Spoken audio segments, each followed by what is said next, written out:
আমার কাছে প্রায়শই আউটডোরে কিছু পেশেন্ট আসেন যারা ইনফার্টিলিটিতে ভুগছেন। তাদের অনেক দিন বিয়ে হয়ে গেছে, 5 বছর, 7 বছর, 10 বছর, ইভেন 15 বছর বিয়ে হয়ে গেছে।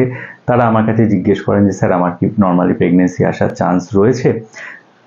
আসুন আজকে এই বিষয় নিয়ে আমরা একটু আলোচনা করে নিই যে আমরা নর্মালি প্রেগনেন্সি আসার জন্য কতদিন ওয়েট করতে পারি।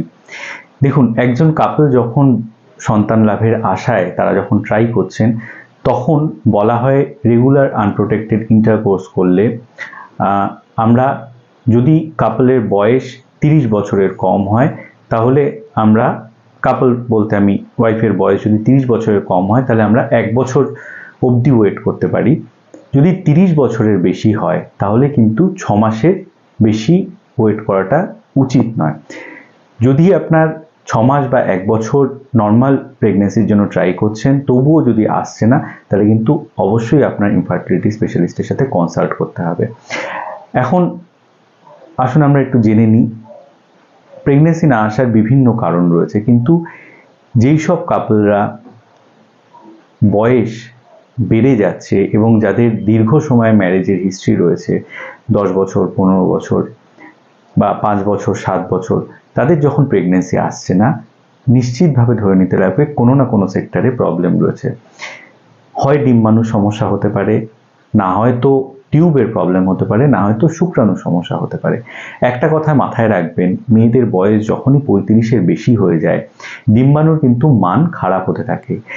আপনার তো শুধু প্রেগনেন্সি আসাটাই মূল উদ্দেশ্য না, সেই প্রেগনেন্সি থেকে যাতে একটা সুস্থ সন্তান আপনার জন্মলাভ করে এবং যে স্বাভাবিক সন্তান জন্মলাভ করে এবং সেই সুস্থ সন্তানকে নিয়ে আপনি বাড়ি ফিরে গেলেন, এটা যদি সম্পূর্ণ হয়, তাহলেই হচ্ছে কি আপনার প্রেগনেন্সি লাভের সফলতা।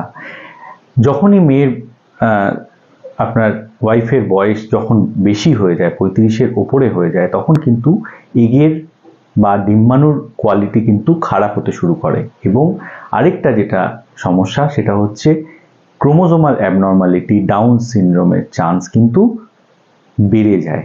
সেক্ষেত্রে আপনি যদি অহেতুক দেরি করেন এবং আপনার বয়স যদি বেশি হয়ে যায়, তাহলে কিন্তু সেক্ষেত্রে আপনার প্রেগনেন্সির চান্সও কমতে থাকে।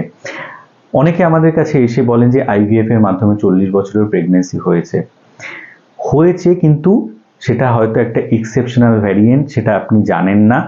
আপনার কাছে শুধু সেই পিকচারটাই আসছে যা 40-এর বেশি বা 45 বছর বয়সে প্রেগনেন্সি হয়েছে। কিন্তু অনেক আইভিএফ কাপল রয়েছে যাদের বেশি বয়সে নিজের এগ দিয়ে ট্রাই করে কিন্তু প্রেগনেন্সি আসেনি। তো সুতরাং আবার এরকমও হয়েছে যাদের বয়স বেশি, তাদের ক্ষেত্রেও কিন্তু প্রেগনেন্সি এসেছে। একটা বা দুটো আমরা ডিম্বাণু পেয়েছি, প্রেগনেন্সি হয়তো তার থেকে একটা বা দুটো তৈরি করতে পেরেছি, কিন্তু তাদেরও প্রেগনেন্সি চলে এসেছে। এখন সকলের ক্ষেত্রে ডিম্বাণুর কোয়ালিটি, ডিম্বাণুর সংখ্যা বয়সের নিরপেক্ষে কিন্তু একরকমের হয় না। যদি আপনার বয়স বেড়ে যেতে থাকে এবং আপনাদের যদি একটা লং টার্ম, দীর্ঘদিনের একটা ইনফার্টিলিটির হিস্ট্রি থাকে, অবশ্যই তাড়াতাড়ি করে গিয়ে আপনার ইনফার্টিলিটি স্পেশালিস্ট ডাক্তারবাবুর সাথে কনসাল্ট করুন যে পরবর্তী পদক্ষেপ কি হতে পারে। নাহলে অহেতুক যদি আপনারা ডিলে করতে থাকেন, দেরি করতে থাকেন, তাহলে কিন্তু তার ফলাফল খুব একটা